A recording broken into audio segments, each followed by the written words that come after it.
What's up, everyone? Welcome back to our lawn, and welcome back to the cheap and easy lawn care program, and welcome back to my brother-in-law's house. So behind me,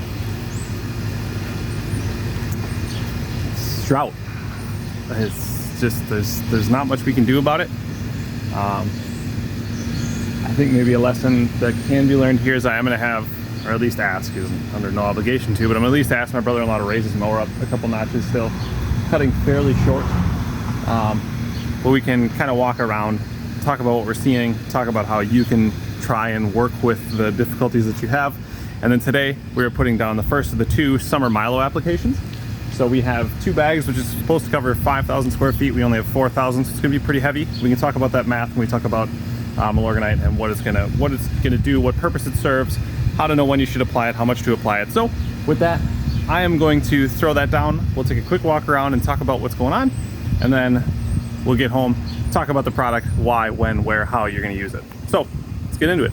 And so this has just been a difficult lawn care season because the rain isn't there and we're not getting the moisture precipitation that we want. Again, this is minimal cost, minimal effort, so we're not watering, we're not doing anything. We're just working with what nature gives us, which this year is the better part of nothing. But that doesn't mean that we're not without victory. So let's talk about it a little bit.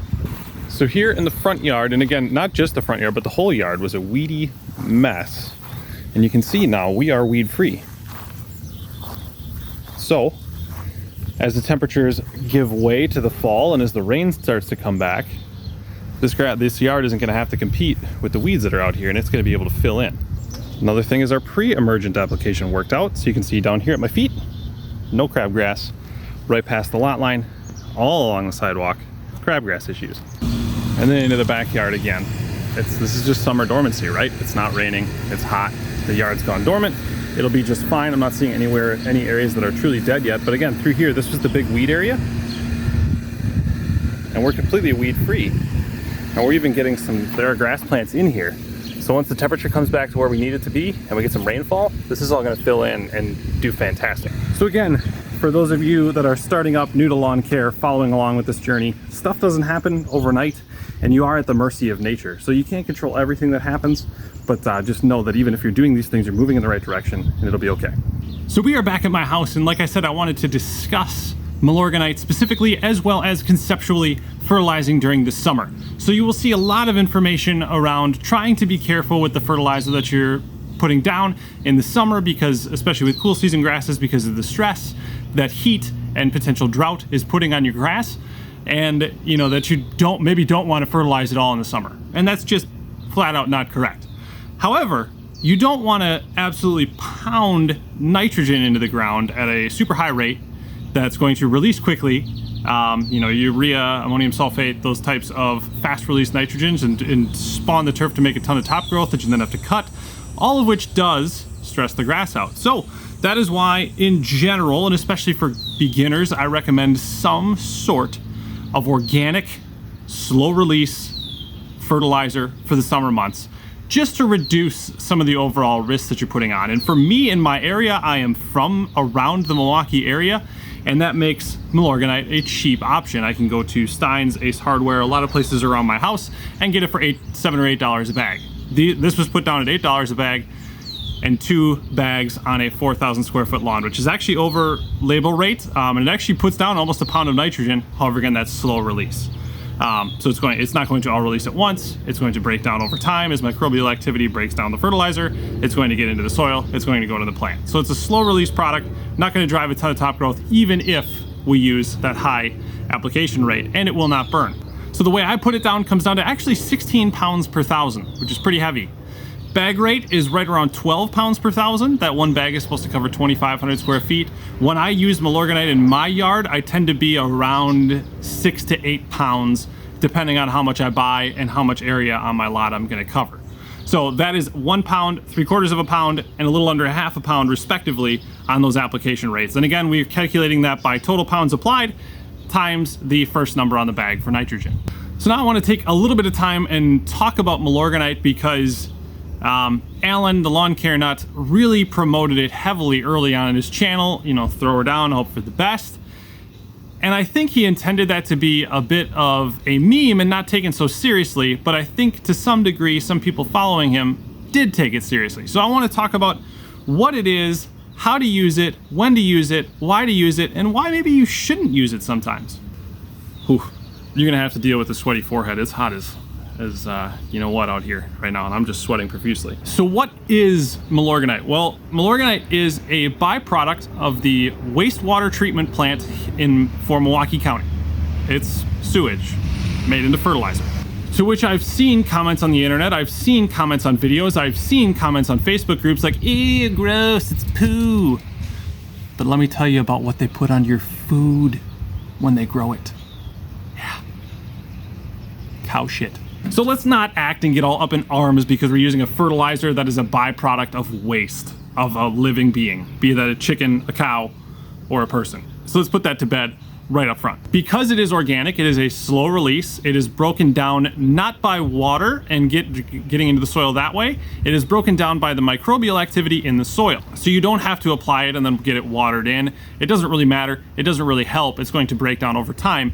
And because of how it breaks down like that, it is then slow release into the plant. So again, we're not going to put a ton of nitrogen into the plants all at once, a ton of salt into the plant all at once, and burn it potentially, especially in the hot summer months. And as it was always recommended by Alan, it is a good beginner product because you can pretty much put down any amount. If you spill some, if you apply it incorrectly, if you do any and all of these things, it's not going to burn your lawn, and it's generally fairly safe and easy as an entry-level product. Use it to calibrate your spreaders, use it to learn how to fertilize, use it to learn your land and how you're going to apply fertilizers. It's a great product for that. And the analysis on the bag is 6% nitrogen, 4% phosphorus, and no potassium. And that's where we start to transition into what Milorganite isn't. So because of that analysis, Milorganite cannot be your only fertilizer source for your yard. Because potassium is a macronutrient, it's one of the 3 critical nutrients, and Milorganite doesn't have any of that in it. And what potassium is going to help with is the hardiness of the plant. So your protection against disease,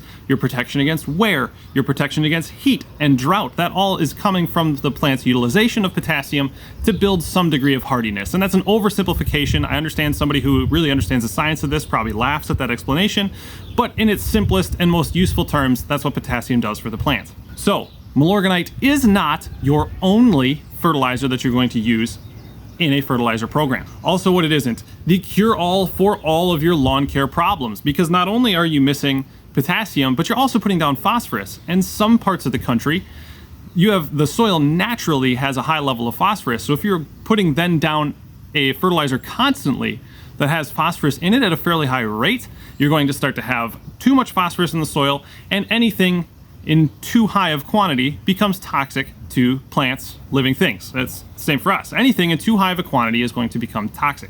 The other thing is spring and fall fertilization. Because it is broken down by microbial activity, and microbial activity increases with temperature, when it's colder, Milo is not going to be broken down very quickly, and it's not really something I recommend in the early spring or late fall.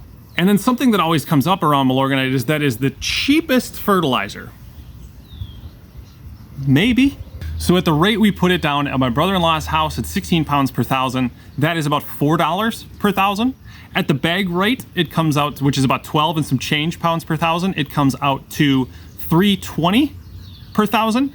And at the about half pound of nitrogen rate, 7 pounds comes out to somewhere around like $2.50 per thousand. So it's not an expensive fertilizer, but it isn't the cheapest fertilizer either, because some of the products that I'm using from, say, Reinders, some of the commercially purchased 50-pound bags of fertilizer that I've been using this year are as little as $1.70 to $2 per thousand. Now, where people become confused and why they think it's the cheapest fertilizer is a misunderstanding of how to calculate fertilizer cost. So the cost of your fertilizer application is not the price on the bag. So we might see $8 a bag and think, wow, that's really cheap. That's something that is very high value for me. When in fact, it doesn't go very far. So you're using 12, 13 pounds per thousand, as opposed to a higher nitrogen content product where you might be using 3. So you have to make some adjustments to that calculation in terms of how far the bag covers. So that $8 bag only covers 2,500 square feet, whereas the 50-pound bags of fertilizer that I'm buying for $35 cover something like 15 to 20,000 square feet. So there's that consideration. It is still a fairly cost-effective if you can get it for, less than $10 a bag.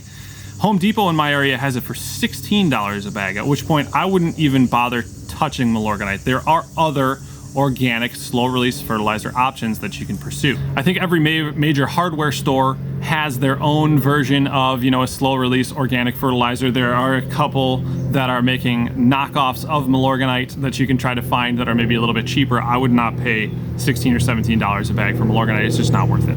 So again, to kind of wrap up, Milorganite is a good fertilizer for beginners, but don't use it as your end-all be-all product, and it isn't the cheapest thing you can use in your lawn either. Don't brush your teeth with it, don't use it in your coffee grounds. It's not the miracle product some people portray it as. However, I do still utilize it, and I do still recommend it as a summer fertilizer because of the properties that it contains, because of the slow release nature, because it tends to be a little bit lower rate of nitrogen, and you can scale that application back as well. You don't have to put down the full bag rate. You can walk it back and use a little bit less, save a little bit of money, and also, you know, save a little bit of summertime mowing.